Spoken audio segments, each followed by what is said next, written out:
friends, welcome to my Dvija breastfeeding myths versus facts. So 7 must know myths with a scientific backup for a new mother. इस particular video में हम लोग जानेंगे. सी as a lactation consultant पिछले 17 सालों में मैंने ये जाना है कि कभी भी हमको इशू होता है तो हम लोग गूगल इंस्टाग्राम सर्च करने लग जाते हैं, फ्रेंड्स को पूछते हैं. But all of you should know that problems might be common but solutions बहुत कस्टमाइज होता है. बट अगर मुझे मिथ और ट्रुथ में ही फ़र्क नहीं पता है तो मैं खुद और ज़्यादा कंफ्यूज हो जाती हूँ. इसीलिए सारे के सारे मिथ आपको जानना ज़रूरी है. वीडियो एंड तक ज़रूर देखना. एंड में मैं आपके लिए एक स्क्रीनशॉट दे रही हूँ जो आपके लिए चेकलिस्ट रहेगा आपका लैच सही है कि नहीं चेक करने के लिए. एंड दैट विल हेल्प आपका ब्रेस्ट फीडिंग जर्नी पीसफुल बनाने के लिए. चलो ऑल ऑफ यू मिथ्स कौन बताता है? अब बहुत सारे लोग हैं, family, friends, relatives, made, massage वाली में सब लोग मिथ्स बताते हैं. तो नंबर 1, अगर आपका बच्चा रो रहा है मतलब आपका मिल्क सप्लाई लो है, आपको दूध बढ़ाने के लिए बहुत सारी दवाइयाँ खाने की ज़रूरत है, डॉक्टर के पास जाने की ज़रूरत है, बहुत सारे लड्डू खाने की ज़रूरत है और मालिश वाली बाई ने मसाज कर करके ब्रेस्ट को खोलने की ज़रूरत है. It's a complete myth. इसका कोई कनेक्शन नहीं है. By the way all of you, बच्चा रोता क्यों है? बिकॉज बच्चे के पास अभी लैंग्वेज ही नहीं है. बच्चा हर चीज के लिए रोता है. बच्चे को भूख लगी तो रोएगा, स्क्रैचिंग हुआ तो रोएगा, गैसेस हुए तो रोएगा, पॉटी हुआ तो रोएगा, पॉटी करने से पहले रोएगा, पॉटी करने के बाद रोएगा. So this is very very common कि बच्चा रोने ही वाला है. बच्चा रो रहा है मतलब हर बार ब्रेस्ट मिल्क के ऊपर डाउट मत करो. साइंटिफिक फैक्ट क्या कहता है? अगर आपके बच्चे का वजन फर्स्ट 15 दिन के बाद हर हफ्ते का 150 ग्राम बढ़ रहा है तो फिर आपके बच्चे के लिए जो दूध मिल रहा है वो नॉर्मल है.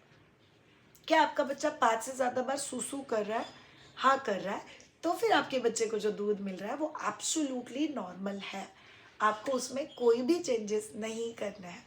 So that goes absolutely perfect. So बच्चा रो रहा है मतलब मिल्क सप्लाई कम है. It's a complete myth. Scientific fact जानो so that you are better. Number 2, अगर आपके बच्चे को जॉन्डिस हुआ है या बुखार आया है या एज अ मदर आपको बुखार आया है, मतलब अगर कोई भी बीमार है तो ब्रेस्ट फीडिंग बंद करना चाहिए. It's a complete myth.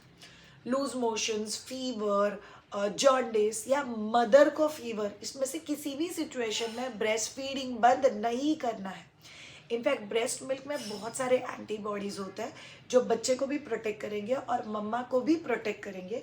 So in fact दोनों में से अगर कोई भी बीमार है, ब्रेस्ट फीडिंग कंटिन्यू करना बहुत ज़रूरी है. बच्चा बीमार है तो भी मदर की बॉडी अपने बॉडी में उस बीमारी के अगेंस्ट एंटीबॉडीज़ क्रिएट करके बच्चे को ट्रांसफ़र करती. और अगर मम्मा बीमार है तो साइंस कहता है अगर मुझे बुखार है तो मेरे बॉडी में बुखार से फाइट करने वाली एंटीबॉडीज़ क्रिएट हो गई है और मैं वो एंटीबॉडीज़ बच्चे को देती हूँ तो बच्चे का भी बीमार पड़ना बहुत हद तक कम हो जाता है. सो इलनेस में ब्रेस्ट फीडिंग नहीं करना, it's a complete myth. Number 3, breast feeding अमृत है, इट्स वंडरफुल, इसलिए ब्रेस्ट फीडिंग दुनिया भर की सारी बीमारियों को बच्चे से दूर रखेगा. It's a complete myth. Yes, माँ के 1 चम्मच दूध में 3.5 लाख एंटीबॉडीज होता है. इसका मतलब क्या है? माँ का 1 चम्मच दूध बहुत ज़्यादा हेल्प करता है बच्चे का फाइटिंग मैकेनिज्म इम्प्रूव करने के लिए. सो माँ का दूध इज बेस्ट. बट माँ का दूध क्या सारी बीमारियों को ठीक कर देगा? नो. लूज मोशंस हो ही सकता है, कॉलिक हो ही सकता है, कॉन्स्टिपेशन हो ही सकता है, वायरल या कोई इन्फेक्शन हो ही सकता है.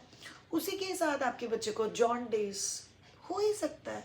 सो ब्रेस्ट फीडिंग बीमारियों को दूर रखता है, that's a complete myth. But breast feeding बीमारियों के साथ फाइट करने के लिए जो स्ट्रेंथ चाहिए वो प्रोवाइड करता है, दैट्स अ 100% ट्रुथ.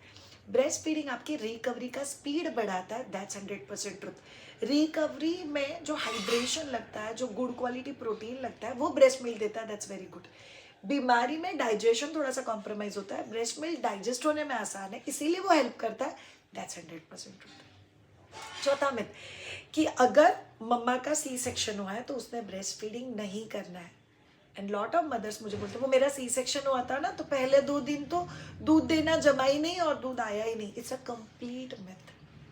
यहाँ पे आपको एक लैक्टेशन कंसल्टेंट से बात करने की ज़रूरत है. अगर आपको मुझसे बात करनी है तो आप पर्सनल कंसल्टेशन बुक कर सकते हो.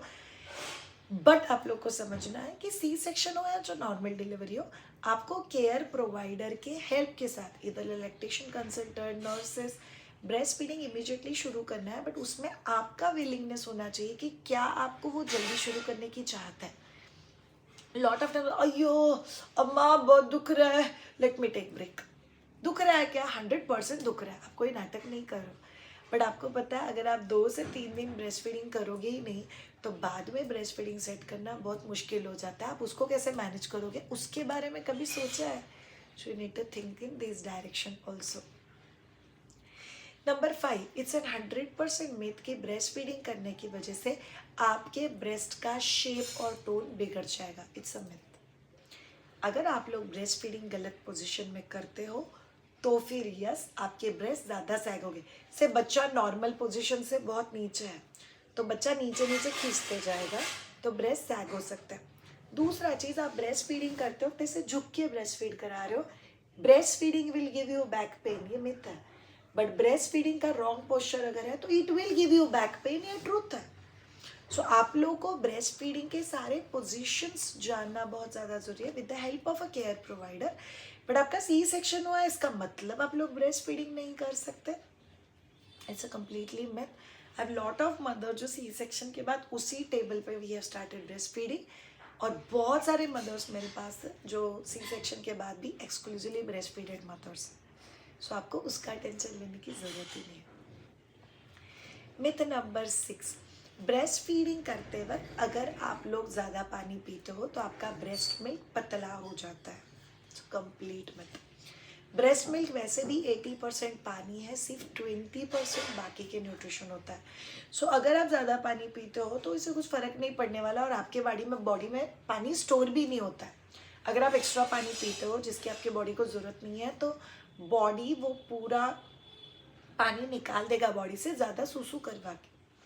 सो don't have to worry about it. But breast feeding करने वाली हर मदर के आसपास हमेशा पानी होना चाहिए, बिकॉज कई बार ब्रेस्ट फीडिंग करते वक्त उस पर्टिकुलर मम्मा को इतना प्यास लगती है कि उसको हाइड्रेशन की ज़रूरत होती है और वो बहुत ज़्यादा हेल्प करेगा।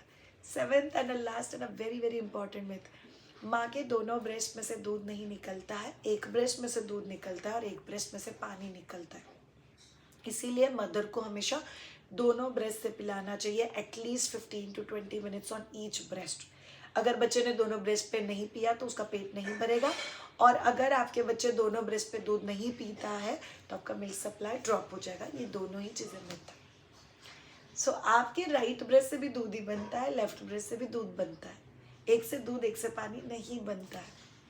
और आप अगर दोनों ब्रेस्ट से दूध नहीं पिलाओगे तो आपका मिल्क सप्लाई ड्रॉप हो जाएगा। It's a complete myth. Yes, first 5 days आपके बच्चे के लाइफ के जो होता है तभी आपको दोनों ब्रेस्ट से दूध पिलाना ज़रूरी है, राइट से भी और लेफ्ट से भी।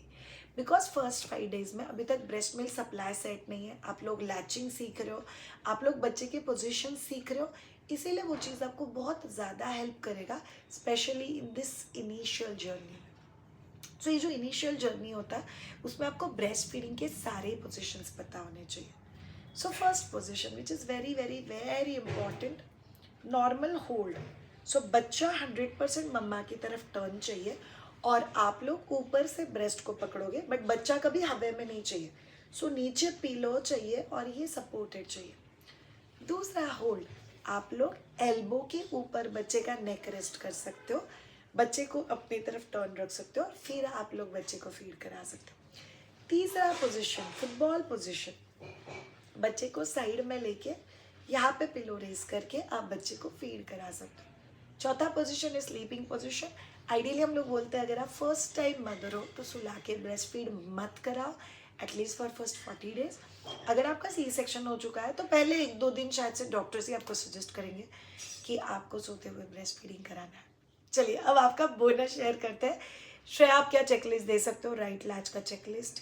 यस, सब लोग देख लो, आपकी स्क्रीन के ऊपर हम लोग राइट लैच का चेकलिस्ट डाल रहे हैं। प्लीज़ इसका फोटो निकाल के रखना ताकि आप लोग उसमें गड़बड़ नहीं करोगे। नंबर 1, राइट लैच मतलब बच्चे का जो मुंह है, lip opening must be about 90 degree. Number 2, जो चिन होता है बच्चे का वो ब्रेस्ट को टच चाहिए। नंबर 3, बच्चा 100% मदर की तरफ टर्न चाहिए। नंबर 4, बच्चा जब भी फीड करता है तभी कोई आवाज़ नहीं आना चाहिए। नंबर 5, फर्स्ट 120 सेकेंड्स अगर दर्द होता है तो नॉर्मल है, बट बियॉन्ड 120 सेकेंड्स अगर आपको दर्द हो रहा है then it's considered as a wrong latch.